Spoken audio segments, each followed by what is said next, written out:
and welcome to another evening of frank conversation here on Hard Copy. I'm Maokwe Ogun Yusuf. It's been a pretty sad week looking at the polity in general, especially with news of xenophobic attacks on fellow Africans, particularly Nigerians in South Africa, dominating the headlines. It's a sad day indeed when people who ought to be good hosts turn on their guests who also happen to be their brothers. And I mean this in both ways. It leaves many heads reeling in thought as to what could be responsible for this. Is it a lack of education, a growing decadence in society in general, or what precisely is it? Many reasons have been held responsible for this, but one which many agree with, and is certainly not an excuse, is rising unemployment, a lack of opportunities, and growing frustrations. This thread runs through many African countries, which is part of the reason South Africa is host to nationals of other African countries in the first place. For any nation to fight unemployment and get its population busy, getting its infrastructure right is pertinent. Here in Nigeria, we continue to battle a lack of infrastructure. Where it exists, it's most likely in dire need of maintenance. Our electricity supply, which many say is needed to unlock the potential of many an entrepreneur, seems to make progress in starts and stops.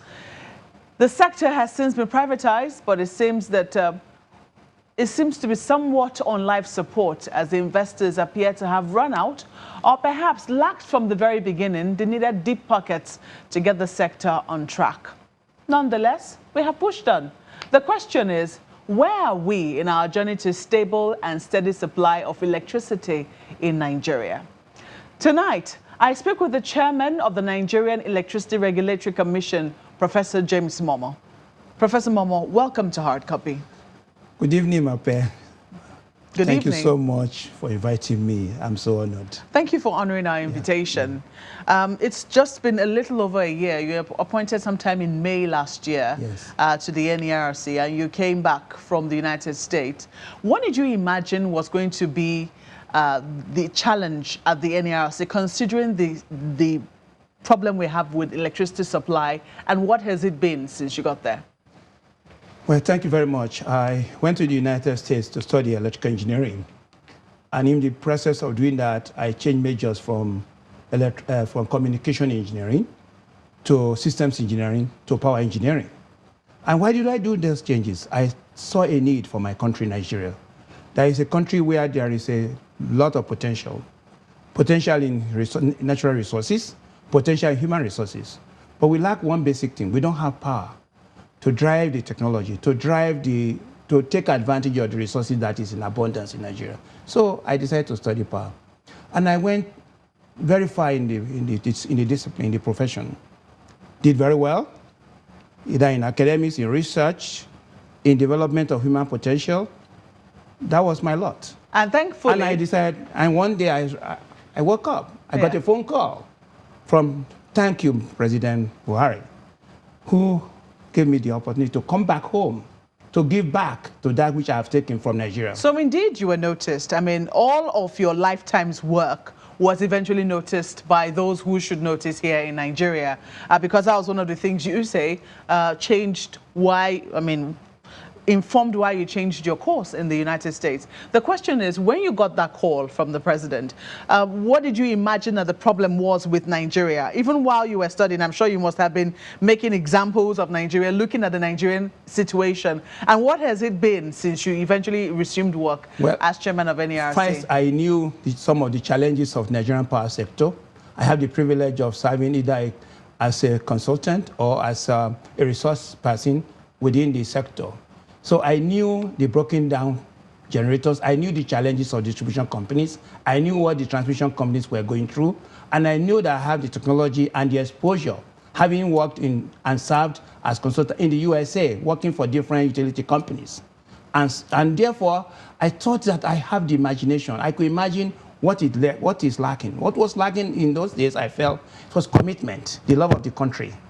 That if you love the country, you identify the problems of the country, you want to be a part of the solution. The elitism in me, the elitism that I learned in the US is that the elite always want to take care of his own country. So thank goodness I was able to come. I saw the challenges, but I turned them into opportunities. The commitment that is lacking, And I thought that as part of my passion, the passion to find solutions, to think out of the box, to work in teams, to work with my colleagues who are the commissioners. So I knew all this when I was coming. I knew that lack of teamwork is one of the challenges. Cooperation through competition, one of the challenges. I also knew that giving your best every day is one of the challenges we must overcome. So coming home for me is to, can I do that which have made me successful in America? Can I do the same thing I did in the US? Yes, so I got a chance to do that at NERC. I got a chance to work with brilliant staff who are willing and dying to, hungry to have somebody to keep them busy and engaged. So where would you say you saw this lack of commitment? Where's the lack of commitment? The lack of commitment is the fact that if you have a country where the country is not growing, the country is not working, the country is looking for those who will commit to turn it around. The basic things, the basic knowledge transfer, what I call the dedication. So it's a country that is looking for such people who have gone abroad to come back home and provide such help, to provide that much needed commitment. What do I mean by commitment? Commitment in hard work, commitment in sincerity, commitment in love of the country. That is what it takes to succeed. That is what I did. I was committed to my work. I was committed to a country that gave me a chance to do well. So well, you have been at NERC now for about a year, a little over a year. Yes. Where are we in terms of electricity supply? Where are we in the entire value chain? We understand that generation is roughly around 12,000. We're still not very sure, how that is supposed to be wheeled out. Only recently, TCN, the transmission company, was celebrating the fact that they've been able to add a little above 2,000 megawatts capacity, wheeling out capacity. I think you have about 8,100 megawatts right now. This distribution is not feeling it because a lot of Nigerians are still not feeling the electricity that they need in their homes. What exactly is the situation? The situation is very clear. We have a value chain that was unbundled. Nigerian electricity company, of course, which used to be a vertical integrated system, got unbundled in 2005. We now have GenCos, we have Disco, we have transmission company. The problem is that within the interface between the generation through distribution, there are challenges at each of the segments. Identifying those challenges and finding solutions to them becomes very important. At NERC, we now say, look, if there is no gas to power the generation, there will be a problem. So the limitation in the generating power plants is because we have shortage of gas sometimes. We have wet gas that is not very dry. We don't have enough mixed generation such as hydro and other renewable energy resources. We are working on that. So NERC is developing activities that will enforce and encourage and grow the growth of the generating capacity. Similarly, at the transmission level, we have a lot of losses in the network because the networks are not strong. They are very weak over the years. So there's a lot of work to be done to make sure that the network is strong and is connecting the entire country. That is what TCN is doing, and they're trying very well. At the DISCO level, which is the challenge, the end point, now we have a lot of challenges because the network originally were very weak, the losses are much, and therefore, people who bought into DISCO were expecting to make profit, which is why we're there to allow investors to make money and, of course, to serve the customer. Don't forget at NERC, we are like what? We are like the policeman, or what you will call we are the referee who try to do justice to make sure that all players are accountable for their responsibility and their call to duty. So at NERC, we have now looked at the challenges at the DISCO level precisely. There were no meters. Customers were begging for meters. They were crying for meters. The cost reflective issue was slack. It was also part of the expectation of the DISCO. So they were also asking for more money to be able to pay for the investment. Then at the end of the day, they were not able to pay appropriate costs to the generating companies who has actually provided the power to them to sell. So with all this headache, we now have to deal with it at NERC. One, what do we do to make sure customers are properly metered and they pay the price of power for what they have used, and at the same time minimize the losses in the process? We'll talk about meters shortly, but I want you to talk about cost-reflective tariff, because there has been rumor that you are currently, if not that you've already done it, that you are currently considering a tariff increase. You're currently reviewing MITO. Is that the situation? Yes, we have not increased tariff at the moment. We have not. What we've done is ask the big question: when do we get this thing right? Given that the DISCO says we need cost-reflective tariff to be able to provide services that we actually should do. So we have to ask the question. Then, okay, we need to do a minor review, which is a review that takes into account, you know, the tariff exchange, the exchange rate, and look at the gas availability, look at the availability of capacity generation, and look at the network availability, make sure there's meter available to customers. So looking at this, NERC therefore say, look, we will have to take advantage of this opportunity given to us as a regulator to make sure we ask for a third-party investor to provide MAP, which is called meter asset provider. That allows customers now to have access to meter. We'll talk, as I said, we'll talk about meters. I mean, you cannot divorce meters from cost tariff, but we'll talk about the cost reflective issue now is the order that we put out there. Let me quickly put this out there, because this is a report from Guardian Newspapers, August 27 this year.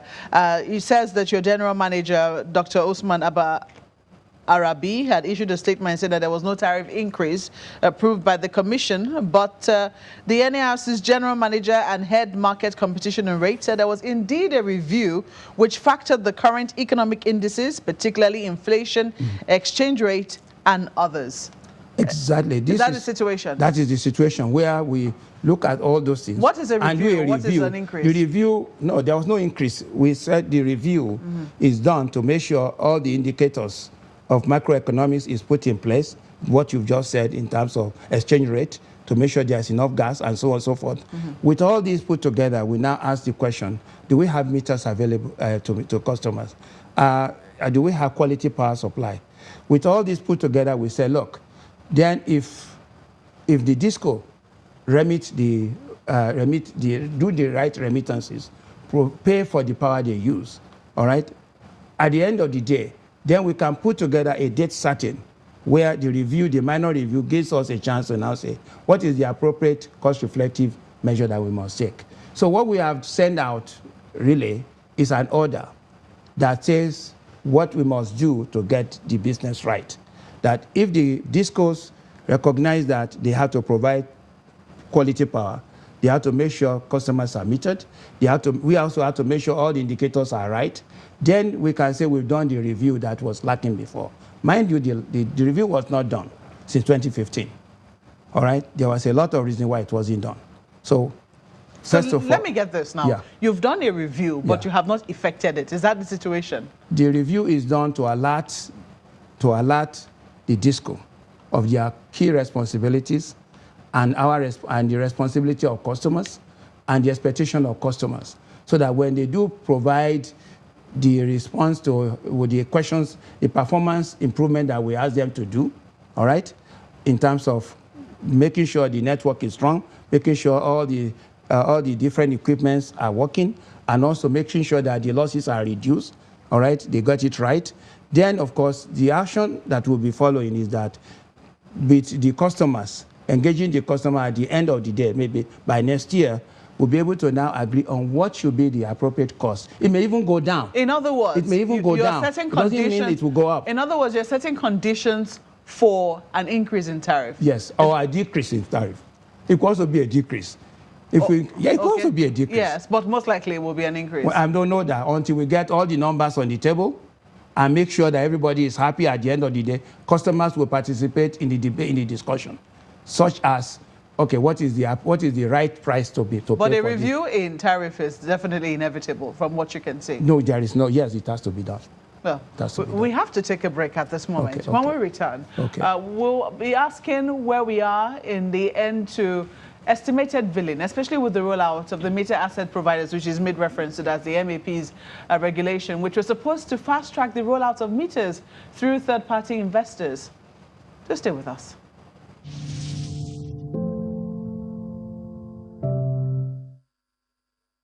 Welcome back. You're watching Hard Copy, coming to you from our studios in Abuja. Our guest tonight is Professor James Momoh, and we're taking a look at our journey so far in the electricity sector.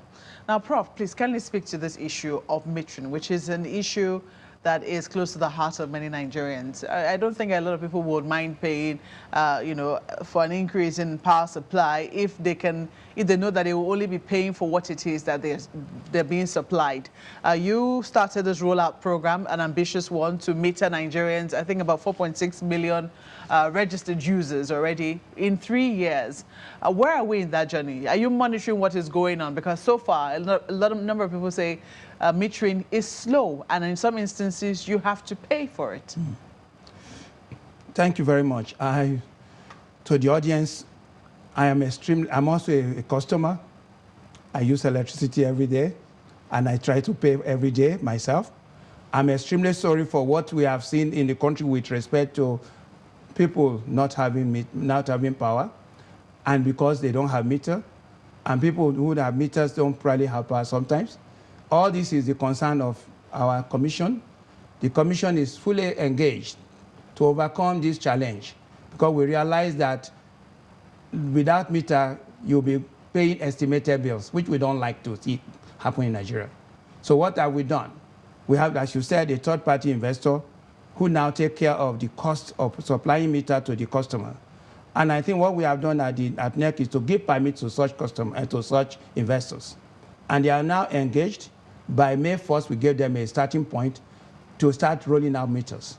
And we are confident with the agreement they've signed, and the consequence of not honoring that agreement is also known to everybody.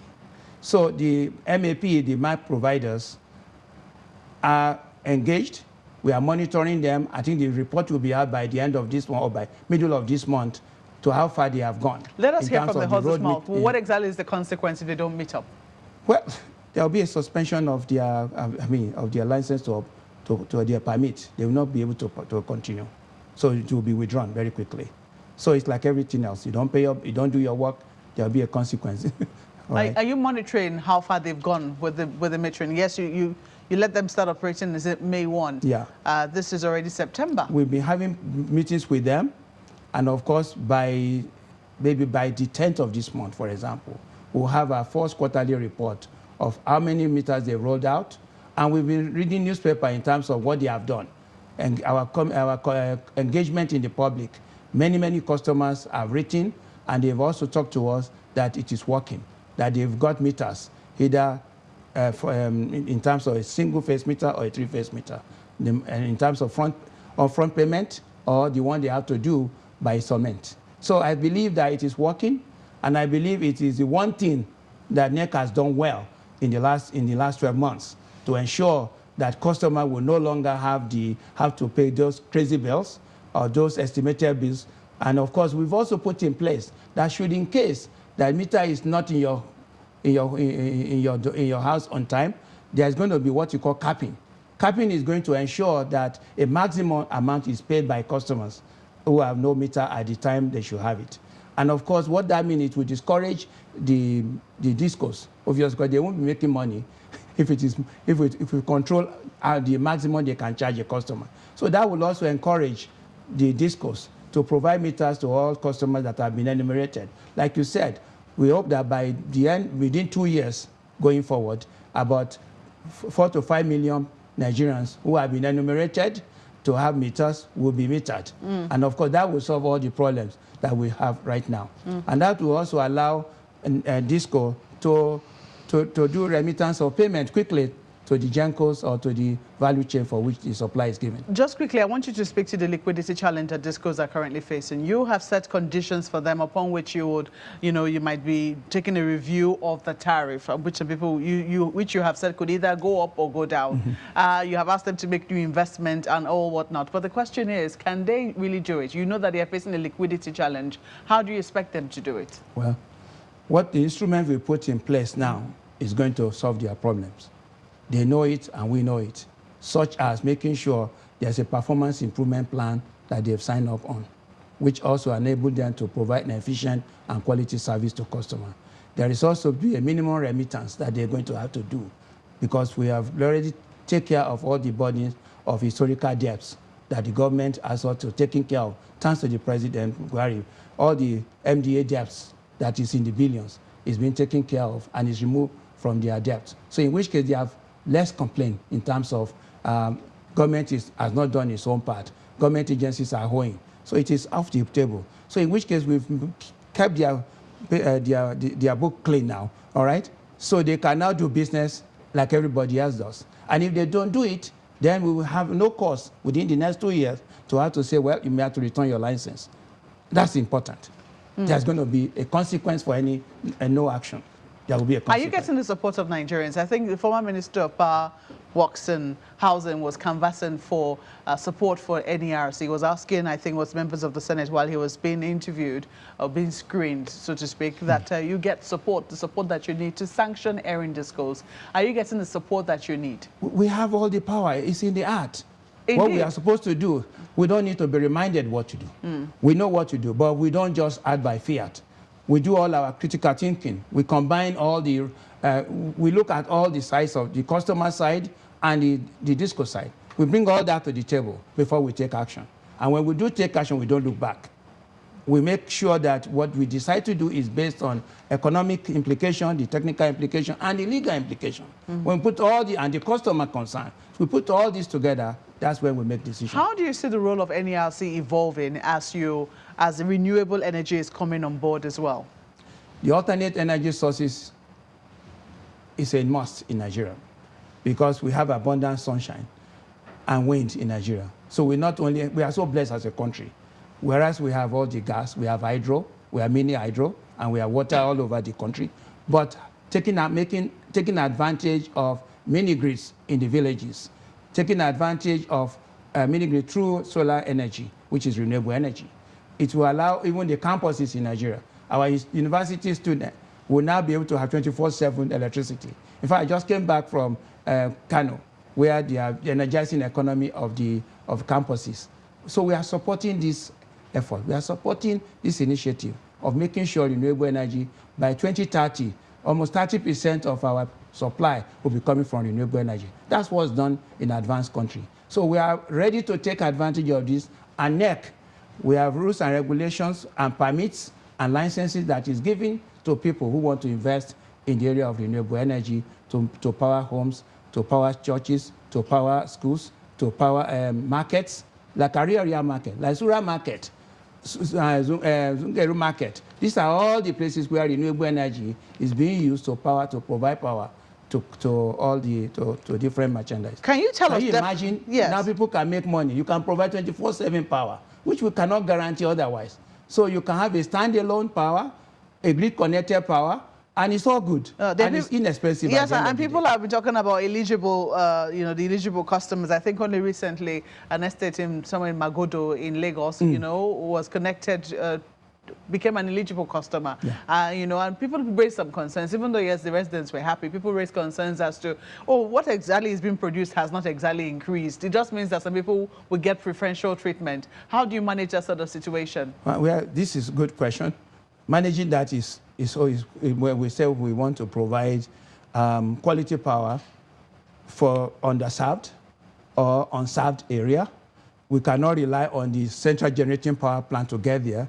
So if we have sizable power, maybe that is coming from embedded generation, like the one in Magodo, by being done by Ikeja Distribution Company, it's a good thing. It brings innovation, where we can now meet different cluster of load that are captive load that can easily be met at a little more money. Maybe you will just say, I won't say premium cost, premium power, but their own is that they will pay a little more because they are now having access to power that will have been more, will not be impossible if they have not taken advantage of this. So this is not exactly robbing Peter to pay. No, it is not. Okay. In fact, our hope is that in Nigeria, yes, the DISCO will even take advantage of this embedded power, which we are even called franchising networks in the future, and allow businesses, investors to penetrate the edges and in the villages, as well as in the cities. Can you give us a definitive date of when we would actually experience some stable power supply in Nigeria?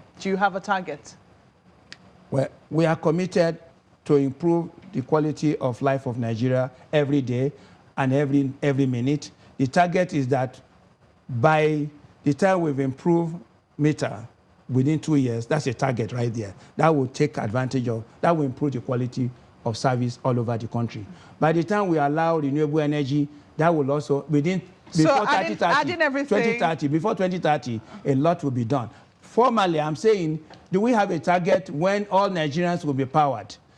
Hopefully in our lifetime it will happen. What do I mean?